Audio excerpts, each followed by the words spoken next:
बघा पतंग उडवण्यासाठी धागा पण आहे मित्रांनो, पाहू शकता. बऱ्याच काही गोष्टी आहेत मित्रांनो.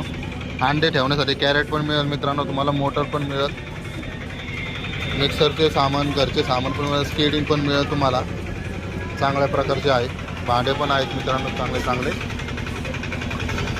स्वाऱ्या वय शेवचं स्वाऱ्या पण मिळेल. मग अशा आपण म्हणत होतो शेव चकली काढण्यासाठी, पण तो यूज झालेला आहे. जास्त करून यूज मटेरियलच मिळेल तुम्हाला इतर मित्रांनो. आणि यूज मटेरियल सहसा कमी मिळेल. हे पॅनल ठेवण्याचे हे दिसतात बॉक्स, चार्जर, USB केबल, गॅसचे पाईप, फ्रीज पण मिळेल मित्रांनो, कूलर पण मिळेल तुम्हाला, सोफा पण, पलंग सोफा पण मिळेल तुम्हाला, लॅपटॉप पण मिळेल मित्रांनो. पाहू शकता लॅपटॉप हे